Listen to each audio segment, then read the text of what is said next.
Bonjour à vous tous, j'ai amené le ballon car effectivement c'est le match de l'équipe de France. Ça vous concerne, Florian Philippot? Ah bah oui, l'équipe de France, ça concerne tous les Français. Parce que Jean-Marie Le Pen, je ne vais pas faire une fixation sur lui, mais il a tenu des propos, il y a une période très très violente contre les joueurs français. Oh, je sais pas. Enfin, l'équipe je de vous passe. France, l'équipe de France il y a quelques années, effectivement, n'avait pas la cote, hein, Ouais. et de son fait, intégralement. Je crois qu'aujourd'hui, ça s'améliore, qu'elle remonte un peu en grâce dans l'opinion publique, parce que son comportement est un petit peu plus appréciable et que. Je vous l'enlève parce que je sens que ça vous Et gêne puis on quand même. l'espère, elle jouera bien, voilà. Et donc vous espérez la qualification des... Bien sûr, Voilà. bien sûr. Et la victoire. La Et France est faite pour gagner, ce mondial, pour être numéro 1. vous croyez franchement que les Français vont gagner le mondial? Je l'espère, oui, pourquoi pas. Pourquoi pas. Vous êtes un fan de foot sincère ou c'est un Non, des je suis pas un propos de- fan de foot, je vais pas mentir, je suis pas un fan de foot. Mais quand il y a l'équipe de France, la Coupe du Monde, Je le range. c'est comme beaucoup de Français, ça m'intéresse. Et Vous avez regardé donc. Bah oui, oui, bien sûr. Je sais pas pourquoi je n'y arrive pas à vous croire. Bah, si. Non, mais que je ne suis pas fanatique de football, Bon. c'est vrai. Je Ouais. veux pas inventer une passion qui n'existe pas. Mais l'équipe de France, si, ça m'intéresse. Est-ce que vous avez la passion qui permettrait finalement d'aider Marine Le Pen à se débarrasser politiquement de son père? Mais Marine Le Pen n'a pas l'intention de se débarrasser de son père. J'ai dit politiquement. Oui, ou politiquement. Marine Le On est dans Pen. la psychanalyse. Marine Le Pen, voilà, moi je ne vais pas rentrer dans ce genre de considération psychanalytique, mais Marine Le Pen est la chef du Front National et du Rassemblement Bleu Marine, élue par les adhérents en 2011. Elle fixe la ligne. Voilà, elle fixe la ligne. Et lui, il a dit chez nos confrères de BFM-TV, je suis président à vie. En gros, je ne bouge pas. Président d'honneur. Oui, Président d'honneur à vie, oui. Donc, en gros, je ne bouge pas. Écoutez, c'est à Jean-Marie Le Pen de voir si il est toujours à l'aise au Front National avec la ligne du Front National. Je crois que oui. Enfin, en tout cas, il était là pour la dernière élection européenne. Nous avons fait 25% des voix. Il a lui-même fait un excellent score dans sa circonscription sud-est, arrivant en tête avec 28% des voix. À partir de là, je pense que cette affaire, normalement, elle devrait être réglée et derrière nous. Elle devrait être derrière nous. Mais parce ce n'est qu'il y a pas le plus sentiment, grand-chose. comme le dit Louis Alliot, que vous connaissez aussi, que dans cette affaire-là, finalement, ce qu'il souhaite, Jean-Marie Le Pen, c'est éviter la dérive, j'allais dire, plus centriste, entre guillemets, du Front National, ou plus gauchiste du Front National, par rapport à la ligne qui était celle du Front National qu'il dirigeait. Mais il n'y a pas de dérive centriste ou gauchiste, déjà pour une raison simple, c'est que nous ne croyons pas à ce clivage gauche-droite. Le Front National, il sert l'intérêt national en permanence, il se définit en Oui, mais fonction il l'aimait, lui, de dans une l'intérêt de version- la France et des Français, point. D'accord, mais lui, il l'aimait dans une version plutôt extrême droite. Je sais pas, non, je crois pas. Non, Sans non, je crois pas. recentrage. Non, je crois pas. Mais en tout cas, je veux dire, à la limite, ce qui compte, c'est ce que dit Marine Le Pen, et c'est elle qui fixe la ligne aujourd'hui, la stratégie. C'est elle qui a été élue par les adhérents, et comme elle le dit elle-même, et je crois que même Donc, quoi Jean-Marie Le qu'ils Pen disent ne maintenant, le remettra c'est un pas en vieux cause, monsieur. elle a qu'un D'accord, mais avenir. quoi qu'ils disent maintenant, c'est un vieux monsieur qui parle, quoi. Ça n'a plus du tout le Front National. Mais Il non, n'engage plus le Front National. j'ai pas du tout envie d'être irrespectueux. Je veux dire, j'ai aucune raison de l'être. Il a fondé le Front National. Voilà, moi je suis arrivé bien après, donc j'ai pas de raison d'être irrespectueux. Mais je crois qu'il le sait. Il n'est pas président du Front National. C'est Marine Le Pen qui l'est. C'est elle qui fixe la ligne, la stratégie, et plutôt Mais avec succès quand on regarde nos succès électoraux qui s'enchaînent depuis 2011 que Marine Le Pen a été élue président du Front Mais National. quand il parle, quand elle a parlé de fraude politique ou quand il évoque le fameux virus et Ebola pour régler un certain nombre de problèmes à caractère démographique, il est quand même gênant pour vous. En tout cas, ce qu'a dit Marine quand elle a été élue et ça a été validé, le front avance malgré les polémiques et on s'en passerait bien. Voilà. Notre objectif, c'est d'être sur le fond, sur les débats de fond, sur les propositions de redressement national et de parler plutôt de la vraie vie des Français que de telle ou telle polémique. Et on y arrive. Mais donc, il n'est pas question de le sortir de toutes les commissions où il est, c'est-à-dire pratiquement toutes. Les instances dirigeantes. Oui. Non, bureau politique, bureau exécutif. Ouais. Non, il n'y a aucune raison. Aucune raison. Mais encore une fois, c'est lui qui doit décider de savoir s'il est bien au Front National ou pas, et je crois que oui. Enfin, en tout cas, je n'ai jamais entendu qu'il disait autre chose ces dernières semaines. Est-ce que vous reprendriez les propos de Bernard Debré, tenus ici même, Sarkozy, branche morte? Probablement, mais je veux dire, pour moi, Nicolas Sarkozy, je vais vous dire, au-delà même des affaires, il n'a pas besoin des affaires pour être disqualifié déjà dans l'opinion publique française. Pour moi, Nicolas Sarkozy, c'est le passé, c'est terminé. Je veux dire, il fait partie de ces anciens présidents. Alors on peut les écouter, on peut les revoir, comme M. Giscard d'Estaing, c'est toujours intéressant, mais ils n'ont pas d'avenir politique, parce qu'ils ont eu leur chance, et que cette chance n'a pas été une chance pour la France. Voilà. Parce qu'ils n'ont pas tenu leurs engagements, parce qu'ils n'ont pas fait du bien au pays, parce qu'ils ont continué d'aggraver la situation de la sécurité économique, sociale, de la dette, 600 milliards d'euros de dette supplémentaire sous le mandat Sarkozy, et parce qu'ils ont trop Avec menti. la crise. Ils ont trop menti, voilà, ils ont fait trop de fois les mêmes promesses sans les tenir. Et alors, comment vous comprenez ou percevez le fait que pour une bonne partie de l'électorat de droite, il est perçu comme celui qui, justement, peut abattre ou restreindre l'influence du Front National? De moins en moins. Et déjà, vous voyez, rien que le fait que ce soit leur motivation, Alors, qui on va choisir? Ils font même maintenant des primaires UMPS dans les sondages, j'ai vu. Quel candidat de gauche ou de droite est le plus à même de battre Marine Le Pen? Ça veut tout dire. Ça veut dire qu'ils se considèrent bien dans un même camp, face au camp des patriotes, et ils considèrent bien que nous sommes leur problème, le centre de gravité de la vie politique française. Ils se déterminent par rapport à nous. Vous imaginez, c'est Non, mais il se termine par rapport à la France. Bah non, Et par sur rapport... l'échiquier politique, il y a le Front National. Alors, c'est gentil de faire une équivalence entre le Front National et la France. C'est vrai que nous sommes de plus en plus le parti du peuple français, ou le rassemblement du peuple français. Mais c'est vrai que je pense que s'ils n'ont pas d'autre motivation que de se dire qui est capable de battre Marine Le Non, Peine... j'ai dit que c'était une des motivations. Enfin, j'ai pas dit que c'est toutes. oui, mais vous avez raison de penser que c'est la principale. Non, je ne le pense pas, je peux vous poser la En tout question. cas, sous-entendre que c'est la principale, parce que je crois que c'est la principale et qu'ils n'en ont pas d'autres. Mais c'est pareil à gauche. En permanence, ils passent leur temps à se dire qui fera le meilleur score possible face à Marine Le Pen. Oui, Marine Le Pen sera au second tour de la présidentielle, je le confirme. Mais ils n'ont pas d'autre motivation. Qui est capable...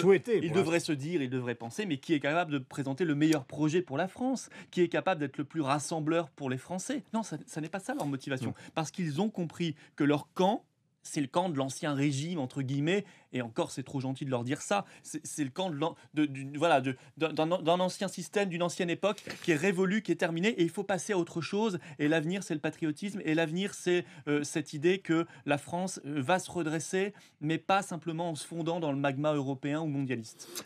Nous avons parlé souvent ensemble justement de ces affaires-là, donc on ne va pas les reprendre ce matin, l'affaire de l'euro, du référendum, et donc je voudrais qu'on pesantisse un petit peu sur les dossiers économiques et sociaux avec une dernière question politique. Est-ce que vous considérez qu'il pourrait y avoir une sorte de, non pas de complot, parce qu'il y a des tiraillements visiblement aujourd'hui, mais il y a une sortie Valls-Montebourg.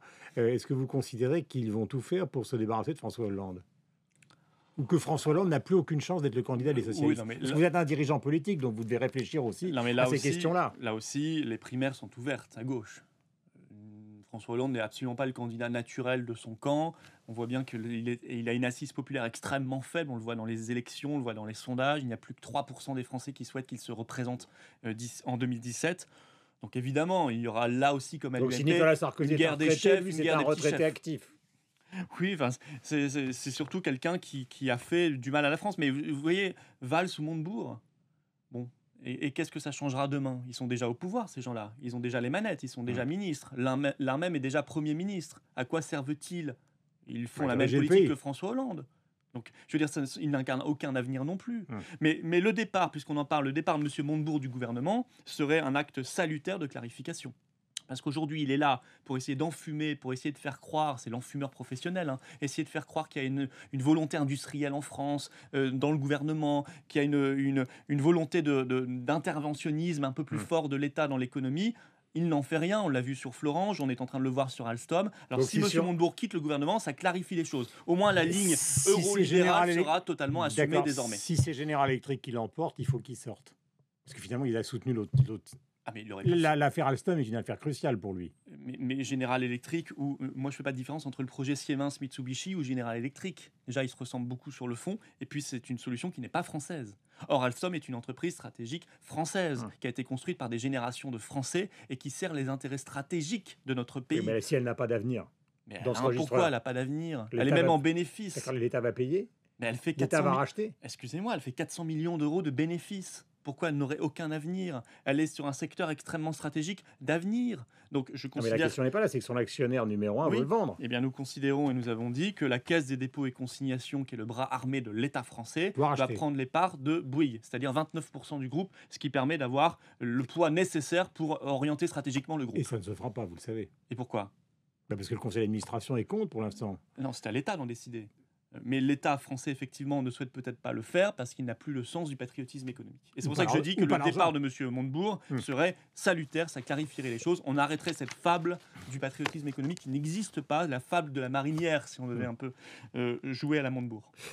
Question, est-ce que vous comprenez Manuel Valls dans la manière d'être, si l'on peut dire, disons, plus ferme avec les cheminots qu'avec les intermittents? Puisqu'on a 2 dossiers sociaux actuellement. Peut-être que ça signifie effectivement sur le fond que le PS a validé qu'il avait perdu comme électorat les travailleurs, les ouvriers. Voilà, effectivement. Et qu'ils sont cantonnés à un électorat peut-être plus urbain, peut-être plus bohème. Même si parmi les intermittents, il n'y a pas que cela non plus. En tout cas, ce que ça signifie, je crois que sur les intermittents, je pense que c'est juste passager. Il veut simplement sauver la saison des festivals, passer l'été. mais ça reviendra. C'est-à-dire que c'est l'État, en gros, qui Personne va ne se financer, leurre. au lieu qu'il y ait des délais, des délais importants dans l'argent donné. Sur le différé d'indemnisation, ce sera a priori pris en charge par l'État, c'est-à-dire 40 millions d'euros pour les 6 mois qui viennent. Bon, mais je crois que c'est simplement passager. Mais moi, j'essaie de prendre un peu de hauteur sur ces différents dossiers et j'y vois derrière le rouleau compresseur de l'austérité européenne. Voilà. Parce que dans le même temps, et on n'en parle pas et c'est bizarre, dans le projet de loi de financement de la sécurité sociale, projet rectificatif, il y a le gel des retraites. Le gel des retraites supérieur à 1 205 euros par mois. Ça touche 8 millions de personnes, vous voyez. Et c'est assez dramatique pour ces 8 millions de retraités, qui sont souvent de petits retraités, parce qu'au-dessus de 1 200 euros, c'est pas grand-chose non plus, et qui vont voir leur retraite gelée pendant des années et des années. C'est l'application de l'austérité. Dans le dossier SNCF, c'est l'application des directives européennes de libéralisation du service public. Sur les intermittents, c'est aussi le rouleau compresseur de l'austérité. Et moi, j'aurais préféré... Donc le Front National défend les cheminots et les intermittents. Non, j'aurais préféré que M. Valls annonce qu'il lutte contre la fraude sur le régime des intermittents. Parce que le vrai problème, il est là. C'est qu'il y a beaucoup d'actions frauduleuses, beaucoup d'employeurs qui détournent le régime des intermittents, qui l'utilisent alors qu'ils n'auraient pas le droit normalement de l'utiliser. Pour passer des contrats à durée indéterminée. Exactement. Et c'est ça qui crée un déséquilibre financier pour le régime. Dans l'audiovisuel plus que dans le Avant cinéma. de tout dynamiter, luttons contre la fraude. Et en matière de SNCF, en matière de rail, il faut défendre le service public du rail. Donc vous soutenez les cheminots ce matin, encore une fois. Non, je dis qu'il y a d'autres moyens de se faire entendre que la grève. Est-ce que vous les soutenez? Je soutiens le service public, je soutiens ceux qui sont de bonne foi. Je ne soutiens pas les arguments corporatistes. Je soutiens ceux qui défendent le service public, et je sais qu'il y en a beaucoup, parce qu'on n'en parle pas assez non plus. Le projet qui s'annonce, c'est une application de la directive européenne, soutenue par le PS et l'UMP, qui va dynamiter le rail français en ouvrant totalement les TGV à la concurrence en 2019, puis les lignes régionales en 2022, et à terme, c'est la privatisation de la SNCF. Est-ce qu'on veut ça ou pas? Moi, je ne le souhaite pas, parce que c'est plus cher, c'est moins sûr, et c'est moins de desserte rurale. Dans le cas, par exemple, d'Air France, Ryanair et tous les transporteurs aériens privés, on a bien vu que ça a tiré les prix vers la baisse. Au début, peut-être pas ensuite, mais il y a une grosse différence. C'est ça pour vous le rail. mais pour le rail, vous avez un réseau, vous n'allez pas construire deux rails. Il y a des monopoles naturels aussi en économie. Pour le ciel, c'est différent. Vous avez, il y a d'autres possibilités. Il n'y a pas de rail. Si on sépare les trains et les réseaux, il serait possible qu'il y ait des trains qui circulent sous d'autres compagnies. Et quel est l'intérêt de faire cela? Baisser les prix. Ça ne marche pas. On a dit dans l'aérien, ça a marché. Excusez-moi, on a sorti le même argument aux Français sur le gaz. J'en sais rien, je suis pas pour. Je réfléchis. Non, mais j'entends bien. Mais sur le gaz et l'électricité, on a sorti le même argument aux Français. Et lors de la libéralisation, les prix ont explosé. Ils n'ont pas baissé. Et c'est souvent le cas. Regardez pour les renseignements, quand on est passé du 12 au 118, machin chose, etc. Les prix ont explosé. Eh bien, ce sera la même chose. Et ça a déjà commencé pour la SNCF. Et regardez quand on a ouvert le fret. Ça s'est traduit par un effondrement du fret en France et de la SNCF en particulier. Il n'y a pas d'avantage à cela. Les Britanniques l'ont testé avant nous. Ça s'est traduit aussi par plus d'accidents. Bref, il faut défendre ce qui fonctionne, améliorer bien sûr le fonctionnement de la SNCF, point, très bref. Mais ne pas passer à côté des vrais sujets. Est-ce qu'il faut garder Pépi? Enfin, d'après vous. C'est pas le sujet. C'est anecdotique. Non, mais c'est la question. Non, c'est anecdotique, vraiment. Je crois que M. Pépi, oui, il a des qualités et des défauts probablement, je ne le connais pas suffisamment, mais c'est parfaitement anecdotique. Il faut geler les directives européennes de libéralisation, d'abord et avant tout, avant de parler d'une question de personne. Merci Florian Philippot d'être venu ce matin sur l'antenne de Radio Classique. Et nous allons retrouver évidemment Magali et Christophe sur celle de LCI, en souhaitant évidemment une victoire des Français ce soir face aux Suisses. Bonne journée à vous deux et à toute l'équipe, à Arlette et à Michel, et on se retrouve avec Sophie Paolini sur celle de Radio Classique.